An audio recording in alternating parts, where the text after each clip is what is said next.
Bienvenue dans les recettes de Sarah. Aujourd'hui, on va respirer de l'air frais et on va aller en Haute-Savoie et plus précisément à Annecy. Et je veux vous parler aujourd'hui de la paix. C'est quelque chose que tout le monde recherche, la paix. Peut-être que tu vis des tensions, de l'inquiétude, de l'angoisse. Tu souris, mais à l'intérieur, ton cœur, il est complètement troublé. Et si tu te dis, est-ce que je connaîtrai un jour la vraie paix ? Tu sais, moi aussi, j'ai connu ces moments où mon cœur était agité, où les pensées, elles tournaient, mais sans repos. Mais j'ai découvert que la paix ne vient pas quand tout s'arrange. Elle vient quand je laisse Jésus prendre la place et le contrôle. Jésus nous a promis une paix, mais différente de celle que le monde propose. Pas une paix fragile, pas une paix qui dépend des circonstances, mais une paix profonde et durable et qui vient de lui et de lui seul. Et pour illustrer cela, parlons d'un plat chaleureux et gourmand, la fondue savoyarde. Ça, c'est un plat qu'on partage. Autour d'un bon fromage fondu, tout le monde se rassemble, on trempe le pain, on discute, on rit. Et c'est un repas qui crée une atmosphère de convivialité et de sérénité. La paix de Dieu, elle agit de la même manière. Elle réunit, elle réchauffe, elle adoucit l'atmosphère de nos vies. Ouvrez votre livre dans Jean 14 au verset 27. Je vous donne ma paix. Le monde essaie de fabriquer la paix, tu sais, au travers de l'argent, des circonstances, du confort. Mais cette paix-là, elle est toujours fragile. Elle s'écroule au premier problème. La paix du monde dépend de tout ce qui se passe autour de toi. Mais la paix de Dieu, elle dépend de ce qui se passe en toi.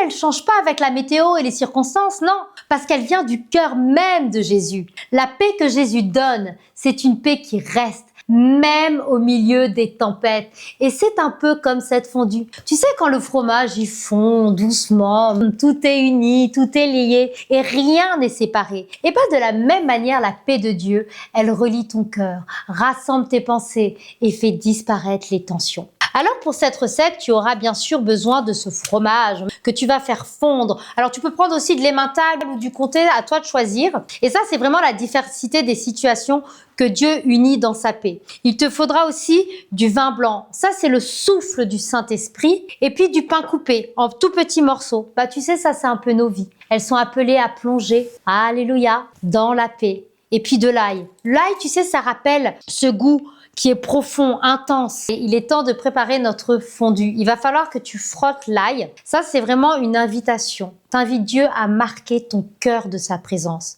Ton vin blanc, tu vas le chauffer dans ta casserole. Tu vas laisser vraiment le Saint-Esprit préparer ton cœur à recevoir la paix. Et là, tu vas ajouter le fromage et le faire fondre doucement.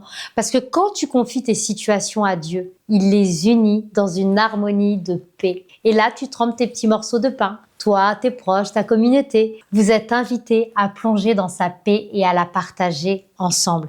Et tu verras, tu auras vraiment une fondue onctueuse qui rassemble et qui apaise. Comme la paix de Christ dans ton cœur. La paix de Dieu ne dépend pas des circonstances, je le répète. Elle ne nie pas non plus les problèmes, mais elle t'assure, je suis avec toi. Même quand tu vis des situations qui te bouleversent, je suis avec toi. Quelles que soient les tempêtes, elles ne vont pas t'emporter. Tu peux affronter des conflits sans être brisé. Tu peux même dormir au milieu de la tempête comme Jésus dans la barque parce que tu sais que ton Père tient tout entre ses mains. Peut-être que toi aussi, là, quand tu écoutes cette recette, tu vis une tempête. Tu ne comprends pas ce que Dieu fait. Tout bouge autour de toi. Mais écoute, sa paix n'a pas disparu. Alléluia. Et elle t'attend, elle est disponible aujourd'hui. Elle est plus forte que le bruit et le vent. La paix n'est pas l'absence de problème. C'est la présence de Dieu dans ta vie. Alors quand tu choisis sa paix, ton cœur, il s'apaise.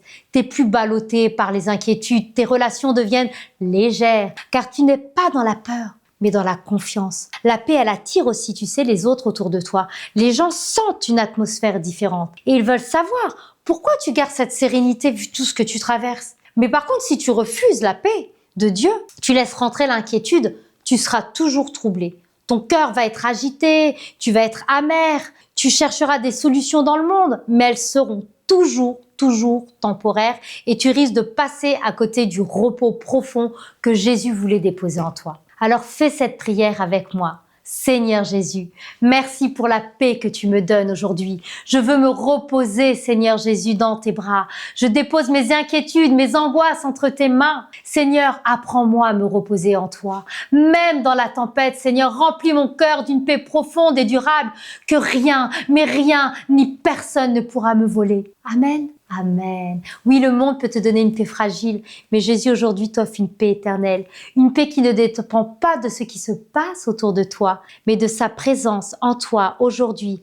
Alors, comme une fondue qui rassemble et réchauffe la paix, de Dieu va te donner un cœur apaisé, des pensées sereines. Toute l'atmosphère autour de toi va changer. Alors choisis de lâcher tes inquiétudes, lâche prise et plonge ton cœur dans cette paix. Reçois-la, garde-la précieusement et elle sera ton ancre, ton repos et ton refuge. Et tu verras, avec Jésus, même en plein tumulte, tu pourras dire « Mon cœur est en paix en Jésus-Christ. » Alléluia.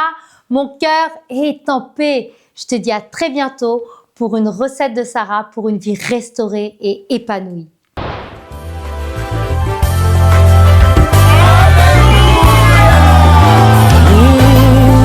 Le monde attend de nous un signe,